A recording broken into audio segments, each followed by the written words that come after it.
안녕하세요. 책 읽어주는 에젤 강미경입니다. 축복교회를 개척하시고 지금은 마포 길교회를 섬기시는 김상률 목사님께 하늘의 재정 창고를 여는 법을 배워볼게요. 교회를 개척한 후 매일 기도회를 열고 기도에 힘쓰자 교회가 성장해 나갔다. 주일날 40평 예배당이 거의 가득 차서 차로 10분 거리에 있는 100평 건물로 이사했다. 대부분의 성도가 교회 가까운 곳에 살면서 수시로 교회를 오갔는데 이제 교회가 멀어지다 보니 매주 한두 가정씩 교회를 떠나갔다. 어느 주일은 10여 명의 성도가 교회를 떠났다.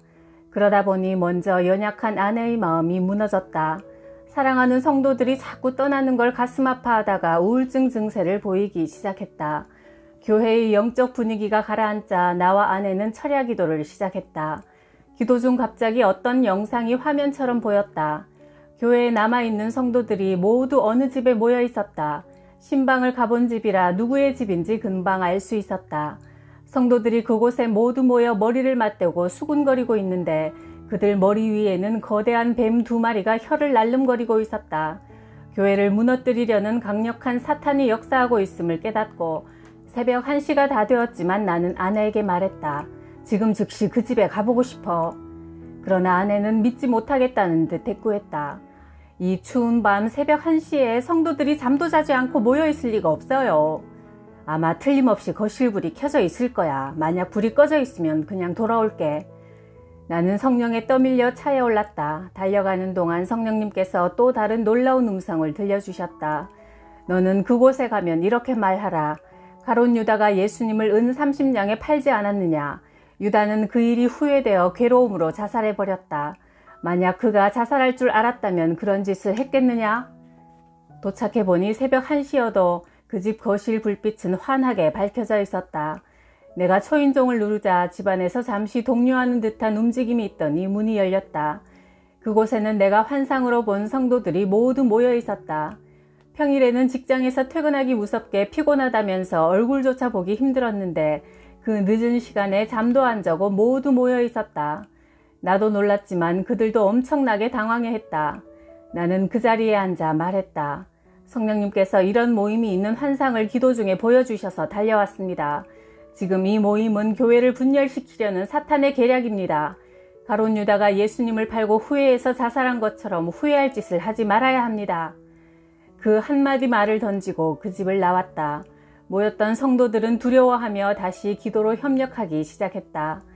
기도하며 영적으로 깨어있는 교회는 주님이 지켜주신다. 2005년 초 기도하는데 주님께서 너희 부부는 올 봄부터 부흥회를 나갈 것이다 말씀하셨다. 우리는 주님의 음성이 솔직히 믿어지지 않았다. 헛웃음만 터졌다. 아브라함에게 천사가 나타나 사라에게 아이가 있을 것이라고 했을 때 사라가 농담으로 여기고 웃었던 것이 이해가 갔다. 나는 그때까지 내가 섬기는 교회 외에 다른 곳에 가서 마이크 한번 잡아본 적이 없었다. 노회 모임에 가서도 대표 기도조차 해본 적이 없다. 그러다 보니 유명 부흥사들이나 나가는 부흥 집회에 누가 우리를 불러줄까 의문이었다. 현실적으로 믿어지질 않았다. 그러던 어느 날 기독교 신문에서 우리 교회에 일어나는 성령의 역사를 어떻게 알았는지 취재하러 나왔고 신문 전면에 기사로 실어주었다. 그 신문을 본 전국의 교회 목사님들로부터 부흥회를 인도해달라는 요청이 쇄도해 1년 일정이 꽉 차게 되었고 어느 주간에는 한 주에 3곳이나 집회를 인도해야 하는 일까지 생겼다. 우리 부부는 그때부터 전국적으로 부흥회 사역을 나가기 시작했다. 부흥회를 나가기 전 하나님은 아내에게 특별한 은혜를 베푸셨다. 주님께서 아내의 꿈에 나타나 앞으로 내가 너에게 평생 새 옷만 입혀주겠다 하고 특별한 선물을 약속해 주신 것이다. 아내는 개척교회 사모로 외출복 하나 변변하게 사입지 못하고 지내왔다. 그런데 집회를 인도하러 가야 했기에 정장이 필요해 교회 최은혜 집사와 함께 동대문 두타 빌딩 쇼핑몰로 나갔다. 사모님 이거 한번 입어보세요. 이것도요 하며 유난히도 옷을 입었다 벗었다 하는 모습을 유심히 바라보던 매장 여사장이 도대체 뭐 하시는 사모세요? 구멍가게 사모도 있고 회장님 사모님도 있잖아요. 호호 하며 물었다. 최 집사가 축복교회 사모님이십니다. 앞으로 부흥집회에 나가시는데 필요한 옷을 고르려고요. 그 말을 들은 여사장은 우리는 공장을 직접 운영하여 유행에 맞는 옷을 바로바로 생산합니다. 계절이 지날 때마다 많은 옷이 재고로 남아서 창고에 놔둘 데가 없는데 그 남은 옷들을 교회에 기증해도 될까요? 하나님께서 하나님을 믿지도 않는 여사장의 마음을 감동시킨 것이다. 아내는 연락처를 알려주고 돌아왔다. 며칠 후 연락이 와서 옷을 가져가란다. 내가 승용차를 몰고 동대문에 찾아가니 가격표가 그대로 붙은 새 옷을 얼마나 많이 주는지 자동차 트렁크와 뒷좌석까지 가득 실어도 모두 가져올 수가 없었다. 아직도 재고량이 많은데 혹시 더 큰 봉고차는 없어요? 며칠 후 다시 12인승 승합차에 새 옷을 수백 벌 한가득 싣고 왔다. 사장님도 정성 들여 만든 옷으로 좋은 일을 하여 기쁘다고 했다. 그날 이후로 14년이 넘도록 계절이 바뀔 때마다 새 옷이 쏟아져 들어와 아내뿐 아니라 교인들까지 새 옷을 원 없이 입게 되었다. 여사장님은 주변 옷가게 사장들에게 축복교회에 옷을 기증하면 축복받아요. 내가 교회에 옷을 주고 난 후부터 장사가 너무 잘 돼요 하더니 실제로 그 매장은 10년 동안 매출이 많이 늘어나서 옆으로 가게를 계속 확장하고 지금은 해외까지 수출한다는 감사한 소식이 들려왔다. 아내는 그 옷을 입고 10년 동안 전국적으로 부흥 집회를 인도하며 교회를 바로 세워나가는데 온 힘을 쏟았다. 나는 여성도들이 하나님의 은혜로 사시사철 새 옷을 입는 모습을 보고 하나님 앞에 남자들 체면도 좀 살려달라고 기도했다. 어느 날 경기도 안양에 있는 교회로 부흥회를 인도하러 갔다. 집회를 통해 교회 문제가 해결되었고 목사님의 친동생 되시는 분이 식사 대접을 하시며 앞으로 목사님 와이셔츠는 제가 평생 책임지겠습니다 했다.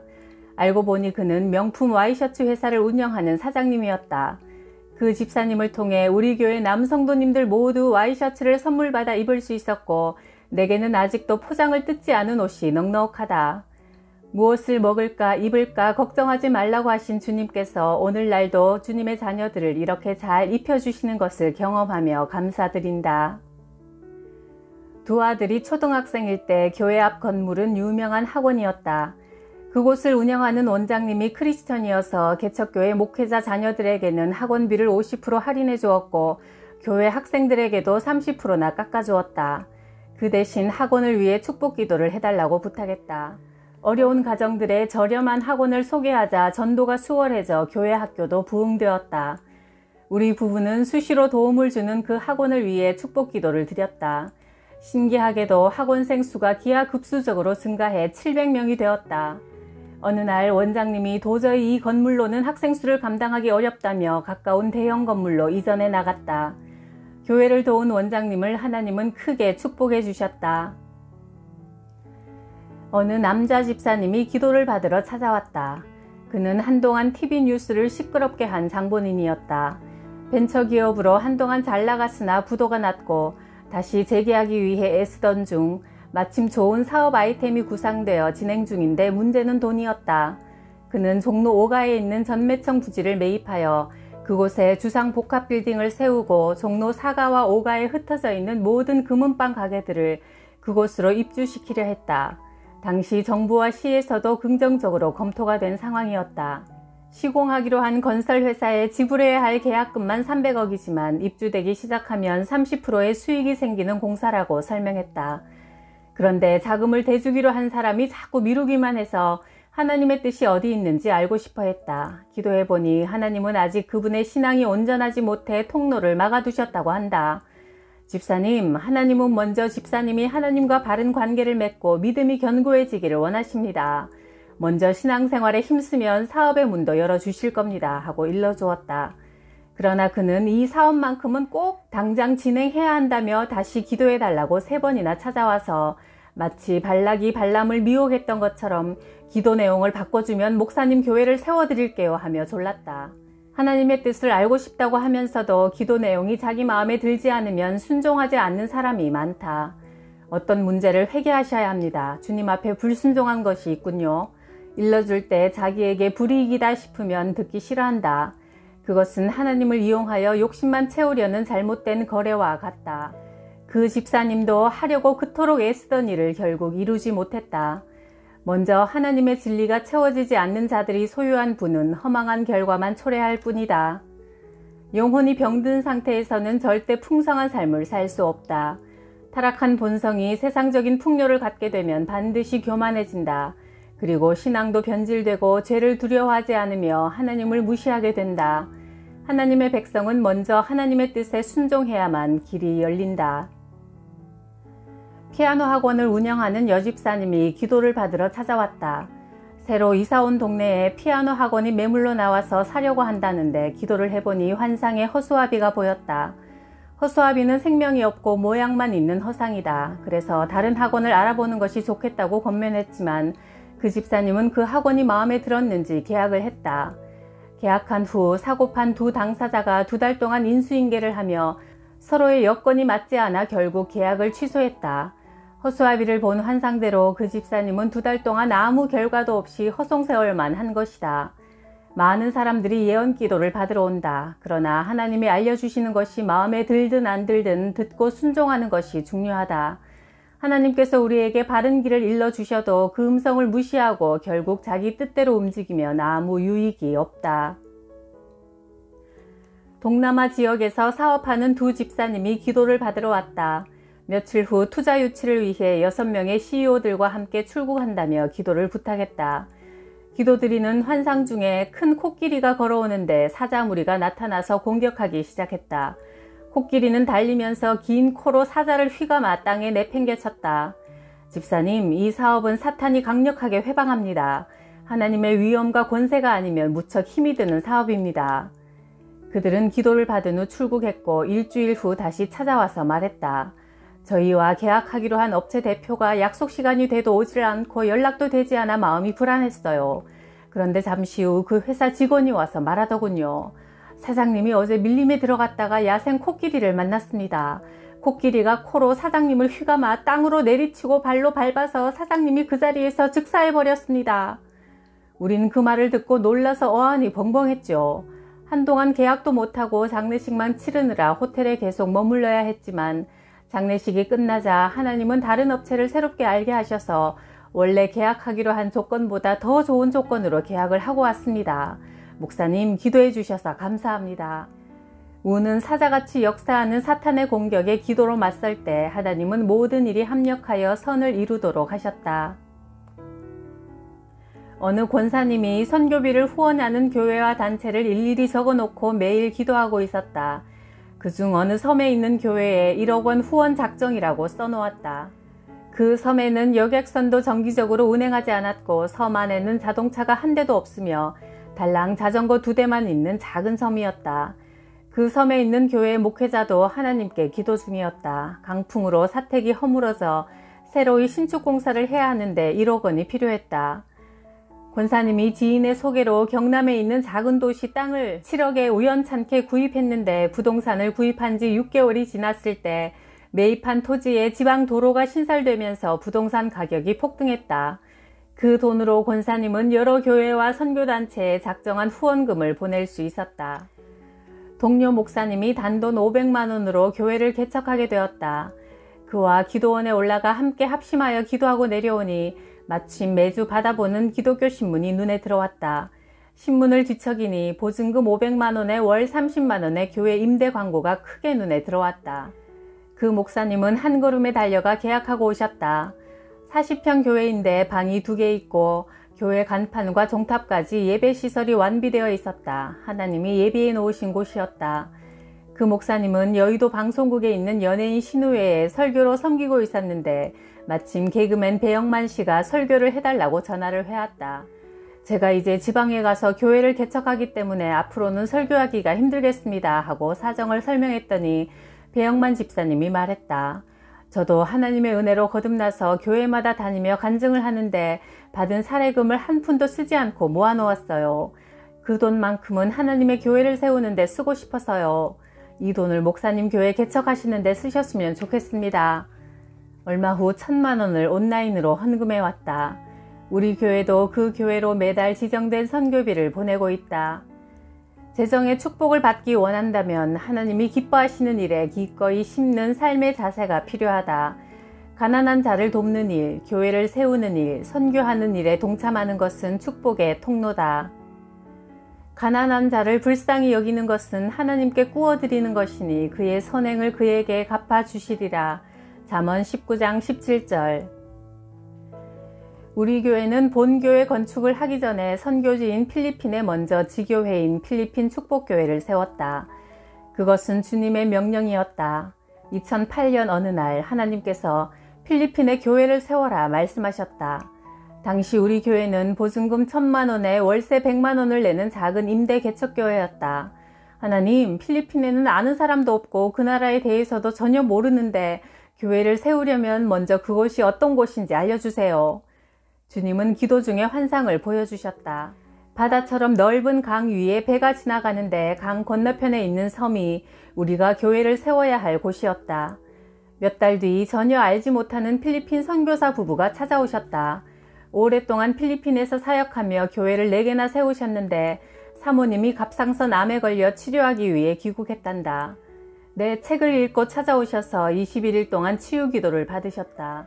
그 선교사 부부와 교제 중 필리핀 민다나오에 산호섬이 있는데 이슬람 교도들이 사는 곳이라 그곳에 교회가 세워지도록 4년 동안 기도하고 있다는 말을 들었다.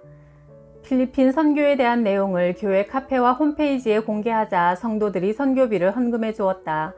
그래도 재정이 일부 부족했다. 그때 한 집사 부부가 상담하러 찾아왔다가 교회 주보에 나온 그 내용을 읽고 필리핀에 교회를 세우려면 얼마가 부족합니까? 물었다. 그들은 다음 날 부족한 자금 1,230만 원을 수표 한 장으로 준비해왔다. 이렇게 해서 선교지에 건축할 자금이 마련되어 우리는 바로 현지를 답사하러 갔다. 선교사가 교회를 세우려 했던 민다나오를 찾아가니 놀랍게도 산호섬이 성령님께서 환상으로 보여주신 바로 그 모습 그대로 눈앞에 펼쳐졌다. 영의 세계는 시공간을 초월한다는 것에 다시 한번 놀라움을 감출 수 없었다. 필리핀에서 14일 머무는 동안 사모님의 목에 계속 손을 대고 치유 기도를 했는데 기도받은 사모님은 목에 파스를 붙인 것처럼 시원한 향기가 진동한다고 했고 한국에 돌아와서 전화를 받으니 목사님, 사모님 병원에서 검사했더니 암이 흔적도 없이 사라졌어요 하셨다. 그리고 그곳에는 하나님의 말씀대로 교회가 아름답게 세워지게 되었다. 침례교단 총회장을 지내신 목사님이 예수 믿게 된 동기를 간증하셨다. 우리 아버지는 시골의 박수무당이었습니다. 얼마나 귀신의 역사가 강한지 놀라운 일들이 많이 일어났어요. 아버지가 빈병에 귀신이 들어가라고 하면 빈병이 갑자기 움직이고 부딪히며 소리를 내기도 했습니다. 사람들은 그 모습을 보고 두려워 우상을 섬겼지요. 그러던 중 나는 예수를 믿고 거듭나서 영적인 세계를 알게 되었습니다. 그래서 아버지에게 아버지가 믿는 신은 참신이 아니에요. 귀신이에요 하며 복음을 전할 때 아버지는 내게 갈멜산 전투와 같은 영적 싸움을 제안하셨습니다. 아버지 앞과 제 앞에 촛불을 켜놓으시며 나는 주문을 외울 테니 너는 네가 믿는 신에게 기도해라. 그리고 먼저 촛불이 꺼지는 쪽이 지는 거다 하셨습니다. 그래서 저는 열심히 기도했고 아버지도 옆에서 열심히 주문을 외우는데 내 기도가 조금 약하다 싶으면 내 촛불도 약해지더라고요. 내가 강하게 기도하면 아버지 앞에 촛불이 꺼져갔습니다. 결국은 성령님의 도우심으로 아버지 앞에 있던 촛불이 먼저 훅 꺼지게 되었지요. 그 사건으로 악한 귀신과의 싸움에서 이겼을 뿐 아니라 아버지의 영혼도 구원할 수 있었습니다. 기도에 힘쓸 때 사탄이 주는 문제가 해결되어 오히려 복이 되고 하나님이 기뻐하시는 곳에 돈과 시간과 몸을 들이면 내 삶도 더욱 풍성해지는 게 영적인 원리인 것 같습니다. 구독, 좋아요, 댓글로 뜨겁게 응원해 주셔서 감사해요.